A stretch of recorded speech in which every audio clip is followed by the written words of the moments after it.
오늘 집중 취재 시간에는 원스톱 대환대출에 대해 알아보겠습니다. 이 신용대출만을 다뤄왔던 대환대출 플랫폼이 내일부터 주담대를 포함하게 됐는데요. 이 자세한 내용은 스튜디오에 나와 있는 보도국 취재기자와 얘기 나눠보겠습니다.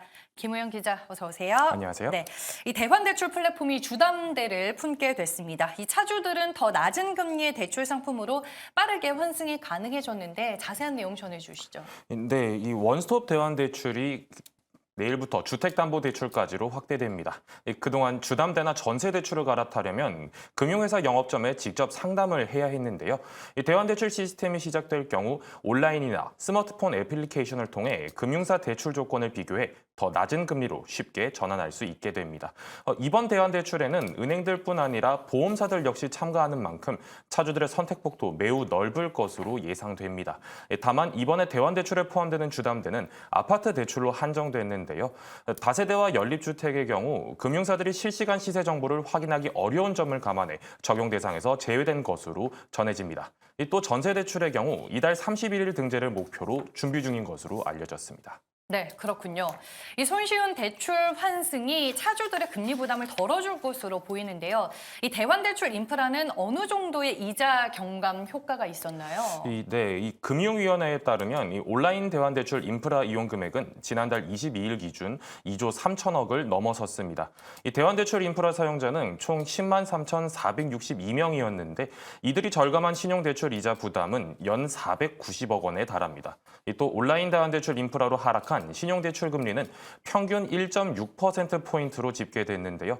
주담대와 전세대출 잔액은 신용대출보다 많기 때문에 이용차주와 금리 절감 효과도 더 클 것으로 전망됩니다. 네. 그리고 한국은행에 따르면 지난해 3분기 기준 주담대 잔액은 1,050억 원에 육박했습니다. 그야말로 뭉칫돈의 대이동이 예상되는데요.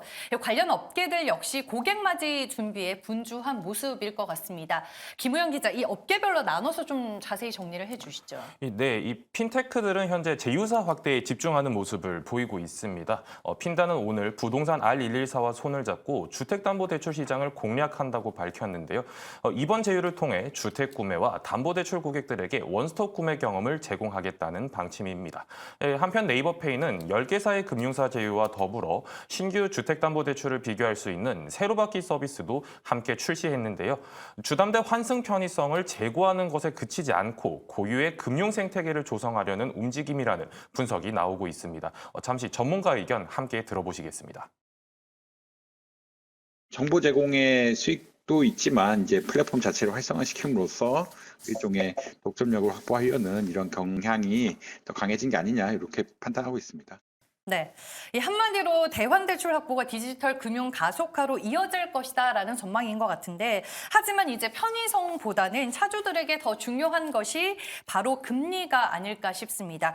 실제로 이자를 산정하는 은행들은 이번에 어떤 움직임을 보이고 있나요? 네, 이 시중은행들 역시 이번 원스톱 주담대 대환대출 준비에 열을 올리고 있는 모습입니다.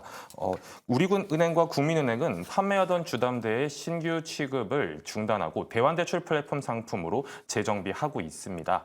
반면 하나은행과 신한은행의 경우는 아예 대환대출 전용 상품을 새로 출시하기도 했는데요. 대환대출 확장 이후 시중은행들의 주담대 금리가 어느 정도로 형성될지는 아직은 미지수입니다.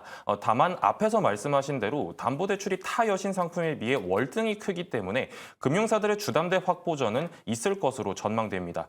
이 경우 금융사들은 차주들의 최대 관심사인 보다 낮은 이자에 집중할 수밖에 없기 때문에 저금리 경쟁이 가속화될 것으로 보입니다. 네, 이 고금리 터널을 지나던 대출 차주들에게는 여러모로 반가운 소식일 텐데요.